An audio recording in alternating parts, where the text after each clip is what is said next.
What is going on, everybody? Welcome back to the channel. It's your boy Stone Mando, or you can call me Stoned or Cody, whichever you prefer. And well, actually, I guess today you can call me Professor Stone, because as you can see here, we have another Dino review, and I am super excited to bring you these Suchomimus. This came out last year from Mattel, part of Chaos Theory. As you can see, if you're not familiar, this is a animated Netflix original show. It's really good in my opinion. Some good writing, decent character arcs, and a really great way to explore other dinosaurs that weren't really seen or in deleted scenes from Jurassic Park. Just they didn't get a chance to get to.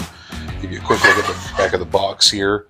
Like I said, this has come out last year in 2024, and you can see here we have some cool action when you turn and twist the tail. He does like snaps and opens his mouth and such. Very, it's kind of gimmicky. Obviously, like this is a Mattel mainline figure, so this is a little bit more kid directed. It's got this little thing where you can scan that and get an app or whatever. I don't really cover all that. I'm a little lazy when it comes to this. I really just like to get it for the sculpt and just for the representation itself. But the sculpt on this looks pretty rad.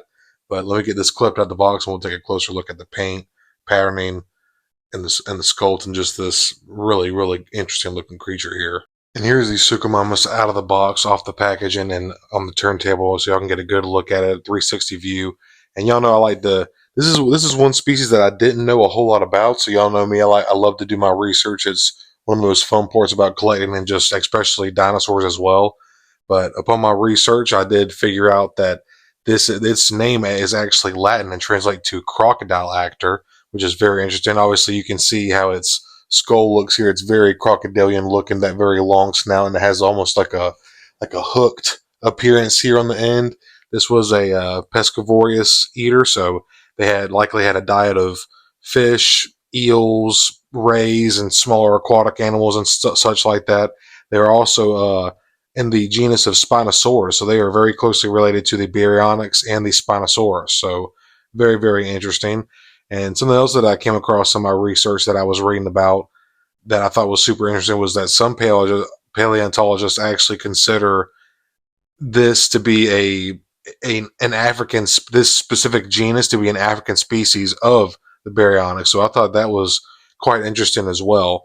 And these things got pretty big. They were actually a little bit bigger than a Baryonyx, but not quite as big as a Spinosaurus. So obviously they are a theropod, but they could reach up to anywhere from 30 to 35 feet in length. And when they were found this in 1996 or 97, whenever it was found, I forget, 96 or 97, somewhere around that time, late 90s.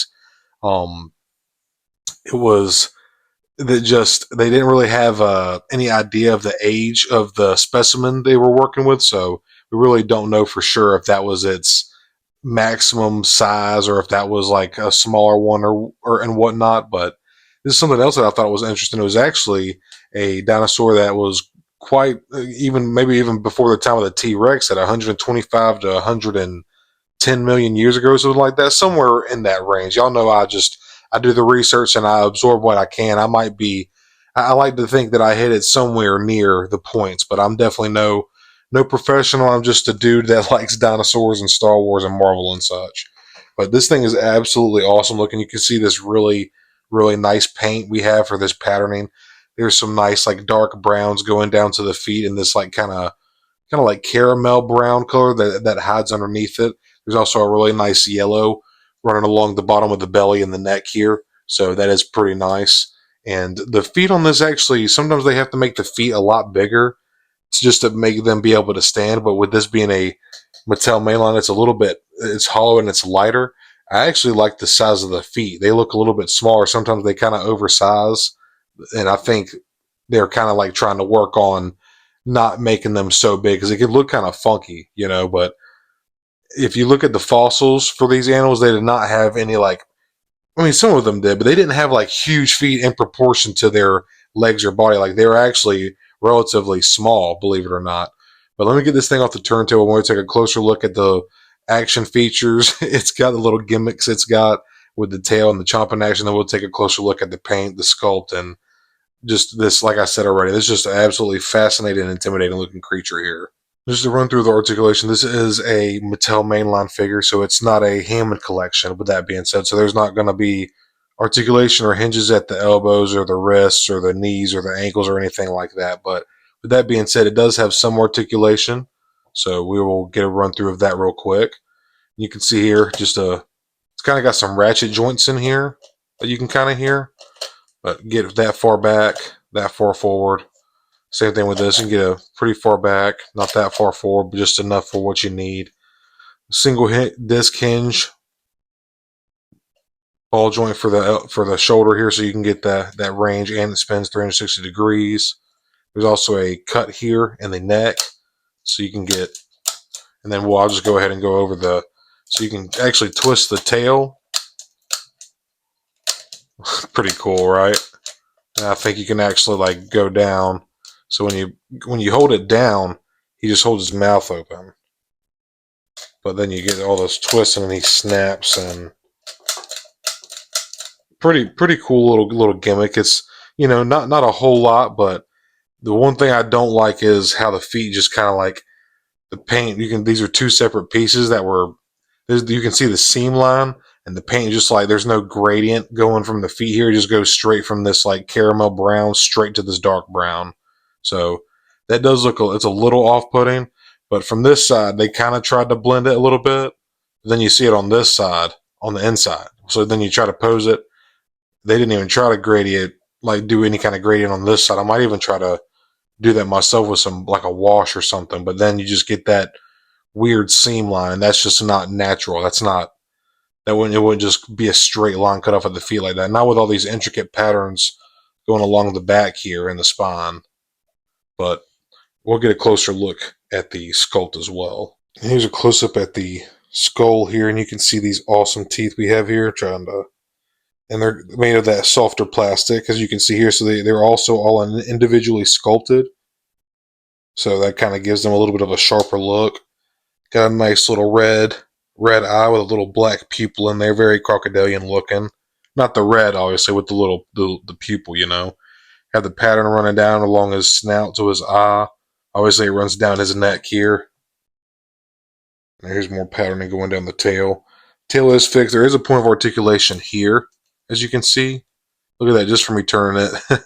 Kind of pushing up the sculpt, and it's making that gap right there. So that's just these cheaper. These are meant to be kid toys. They're cheap Mattel. You know, that's just the way it is. He's got some little bit of some battle scar in here from a fight he was in, like somebody was nipping on his tail. A little sneak attack, or he was running from something perhaps.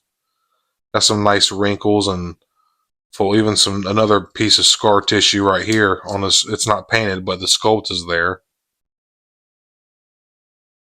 And there's a little chip of the sculpt, the plastic right here, but that's whatever. That's going to be on the bottom of it, so who cares?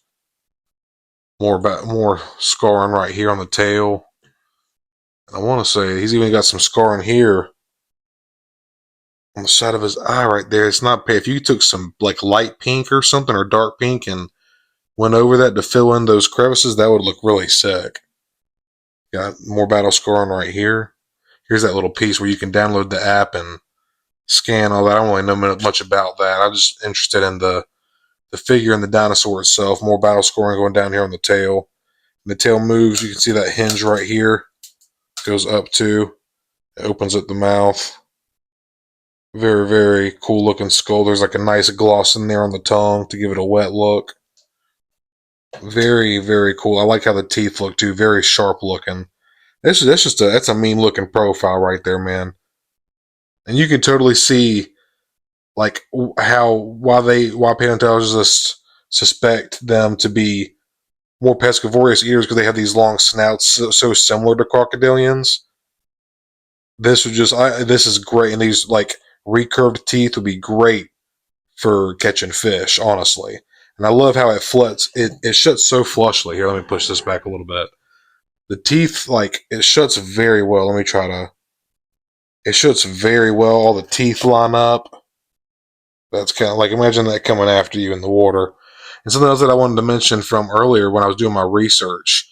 So these guys were hollow boned, obviously. They did spend some time in more shallow water than compared to the Baryonyx or the Spinosaurus, which were actually capable of diving down deep for their food. But definitely an interesting creature, and man, it's so cool to to have this figure a part of my little park now for sure.